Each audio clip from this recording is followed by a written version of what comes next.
9 month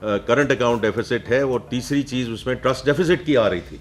تو یہ جو ہمارا پروگرام سکسیزفلی کنکلوڈ ہوا الحمدللہ، جس کے 29 اپریل کو ہمیں یہ $1.1 بلین کی آخری جو ہے قسط ملی، اب اس کو ہی ہم نے آگے لے کر جانا ہے. اب آگے جو لے کر جانا ہے، کیونکہ عام طور پہ یہ پروگرام یہی ہوتا ہے کہ جی آپ 24ویں پروگرام میں جا رہے ہیں. اب یہ 24ویں پروگرام میں اس لیے آپ کو بات کر رہا ہوں کہ اس وقت کی بات نہیں ہے، ہمیں آگے کے بارے میں سوچنا ہے. اگلے 1 سال میں ہمیں کیا کرنا ہے، اگلے 2 سال میں کیا کرنا ہے، اگلے 3 سال میں کیوں کرنا ہے. کیونکہ یہ ہم ابھی سے ایگزیکیوشن اس کی شروع کریں گے تو انشاءاللہ we will not go into the next IMF programme. اس میں ایکسپورٹ لیڈ گروتھ ہے، اس میں جو فارن ڈائریکٹ انویسٹمنٹ ہے جس کے لیے سارے انویسٹرز آئے ہوئے تھے، اور تیسری چیز یہ ہے کہ ہم نے واپس کیپٹل مارکیٹس میں جانا ہے، کمرشل بورنگ میں جانا ہے، تاکہ we do not run out of dollars جب ہماری گروتھ ہوتی ہے. تو یہ وہ ساری چیزیں ہیں جی کہ جو ہمیں اس وقت کرنی ہے، اور باقی جو کچھ ہم کر رہے ہیں یہ سب کی مشاورت سے کر رہے ہیں. میں بار بار یہ کہتا ہوں، ہم IMF کی طرف بات کرتے ہیں، ان میں سے کون سی ایسی چیز ہے جو پاکستان کے اپنے جو ہمارے اپنے بینیفٹ یا فائدے کے لیے نہیں ہے. تو میں اس کو کہتا ہی یہ ہوں کہ یہ پاکستان کا پروگرام ہے جو supported, helped, assisted and funded by IMF، اور اس امبریلا میں ہم اس کو آگے لے کے جائیں گے. تو دیکھیں دو آپ کے سوال ہیں. پہلے کو ذرا مینیج ذرا کر لیں کہ پہلا جو مہینہ تھا ریٹیلر رجسٹریشن کا یہ تھا والنٹری. ٹھیک ہے، والنٹری یہاں کام بڑا کم ہوتا ہے. تو اب یہ مئی اور جون ہے جب ہمیں اس کو آگے لے کر جانا ہے. دیکھیے جس سلسلے میں ہم چل چکے ہیں نا، کہ جو ہمارے پاس 2 ایشوز ہیں. پہلا ایشو یہ ہے کہ جو انفورسمنٹ ہے، جو آج ہمارے پاس ہیں لاز، ان کو ہم نے انفورس کرنا ہے پراپرلی.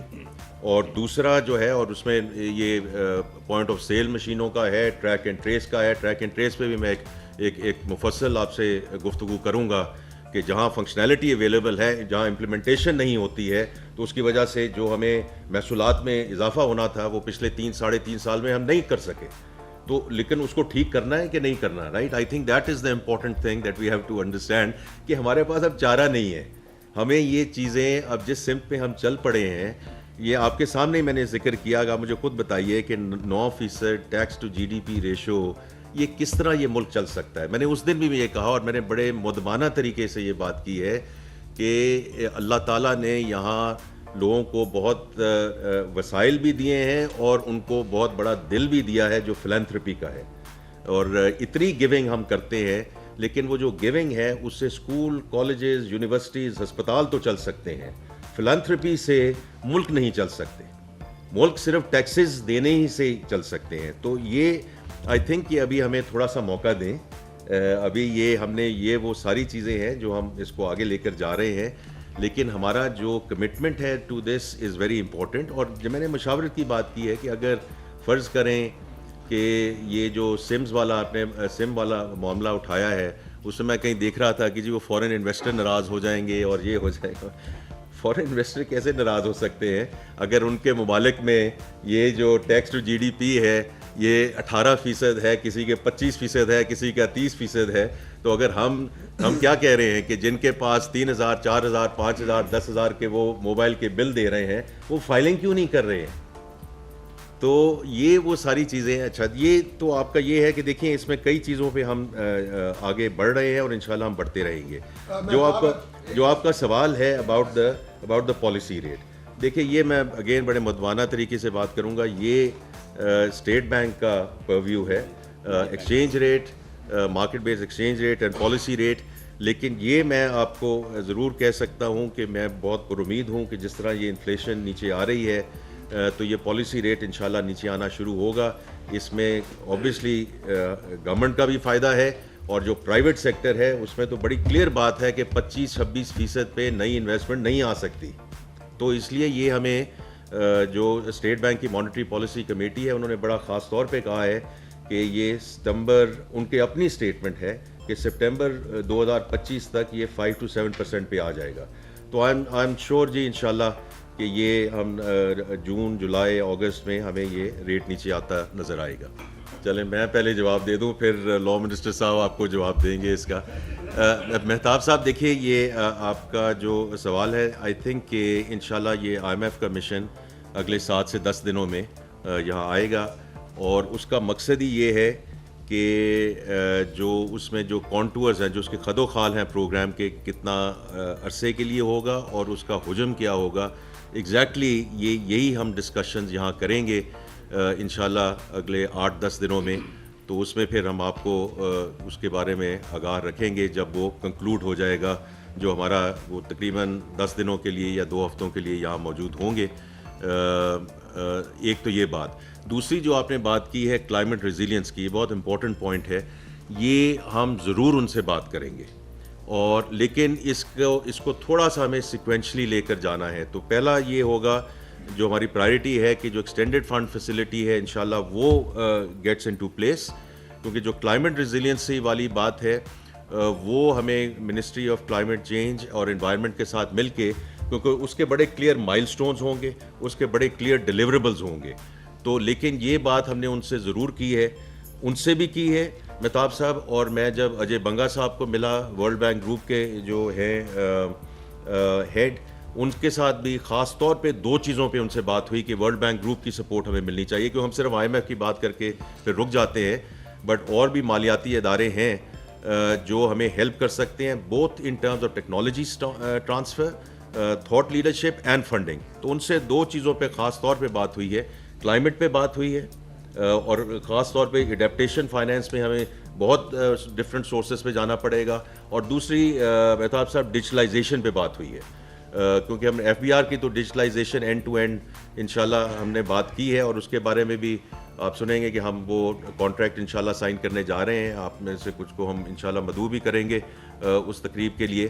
لیکن یہ جو کلائمیٹ والا ہے بڑا امپورٹنٹ ہے جی، اور یہ ہم ہر سورس استعمال کریں گے انشاءاللہ for the funding and financing. دیکھیں میرے 2 کیبنٹ کولیگز یہاں دو کیبنٹ کولیگز ادھر بیٹھے ہیں، اور میں بڑی بڑی کلیئرلی آپ کو بتانا چاہتا ہوں کہ ساری کیبنٹ جو ہے ہمارے ساتھ ہے. اس میں یہ مشاورت ہوتی ہے، جتنے اسٹیک ہولڈرز ہیں ان کے ساتھ مشاورت ہوتی ہے. دیکھیے اس وقت میں نے جیسے ذکر کیا، ملک جہاں اس وقت کھڑا ہے، اور لا منسٹر صاحب نے بھی اس کو بات کی، یہ اس وقت ہم افورڈ کر ہی نہیں سکتے کہ ہم کسی بھی سیاست میں اس میں پڑیں، because we are actually on a good track. اور یہ ہمارے پاس بہت اچھا موقع ہے اس وقت کہ ہم اس کو آگے لے کر چلیں. دیکھیے انہوں نے بھی وہ سوالات پوچھے آن دا ٹیکسز ایٹسیٹرا. دیکھیے آپ کب تک آپ انہی شعبوں پہ اور بوجھ ڈالتے رہیں گے؟ اس سوچنے والی بات ہے نا کہ آج سیلریڈ کلاس جو ہے اس کو 50,000 پہ جو ہے ٹیکس لاگو ہو جاتا ہے. 1 لاکھ جب ہوتا ہے تو 10% کے دار و مدار میں آ جاتے ہیں. تو باقی بھی جو میرے بہنیں اور بھائی ہیں وہ بھی وہی سڑکیں استعمال کرتے ہیں، وہ بھی وہی سوشل کانٹریکٹ کے ذریعے آتے ہیں. تو یہ تو نہیں ہو سکتا کہ صرف ایک طبقہ جو ہے اس پہ ہم اور ٹیکسز ڈالتے رہیں، اور دوسرے جو ہیں ہمارے، اللہ کا بڑا شکر ہے جی، سو فار سو گڈ. نہیں جی بس آخری سوال. دیکھیں یہ جو آپ کا یہ ٹیکس 13 to 14% ہے، یہ تو ہمارا پلان ہے نا کہ اگلے 3 سے 4 سال میں کرنا. تو انشاءاللہ یہ جو اماؤنٹ آئے گا یہ ہم بتدریج بڑھاتے جائیں گے. دیکھیں اس سال بھی 29% کا اضافہ ہوا ہے، تو ایسی بات نہیں ہے کہ ہم نہیں کر سکتے ہیں. تو یہ چھوٹا ابھی آنے تو دے نا، جون تو آنے دیں آپ، تو اس کے بعد ہم بات کریں گے. تو دیکھیے لیکن یہ to answer your question, this is a medium term plan which is 3 to 4 year time period کہ ہم اس کو 13 سے 14% تک پہ لے کے جائیں. اس کو لے کر تو اور بھی آگے جانا چاہیے. اور جہاں تک چائنا کا تعلق ہے، دیکھیے چائنا ہمارا جو ہر قسم کی جو ہماری مدد ان کے ساتھ G2G ہے، کمرشل بوروئنگ ہے. اور میں نے تو آپ نے جو اس کا ذکر نہیں کیا، یہ تو آپ صرف بینک بورنگ کی بات کر رہے ہیں. میں نے بات کی ہے کہ ان کے انٹرنیشنل کیپٹل مارکیٹ کو ہم نے ٹیپ کرنا ہے. یہ پہلی دفعہ ہوگا، لیکن اس کے لیے ہمیں کریڈٹ انہانسمنٹ چاہیے ہوگی. اور پینڈا بانڈ کی میں نے جو بات کی ہے، تو ہم نے ہر چیز کرنی ہے ان کے ساتھ. ان کے جو سینٹرل بینک ہے ان کے ساتھ بھی ہے، جو کمرشل بینکس ہیں ان کے ساتھ بھی ہے، اور ان کی جو کیپٹل مارکیٹس ہیں ان کو بھی ہم نے ایکسیس کرنا ہے. مزید حالات حاضرہ سے باخبر رہنے کے لیے ہمارے channel I point T V کو سبسکرائب کریں.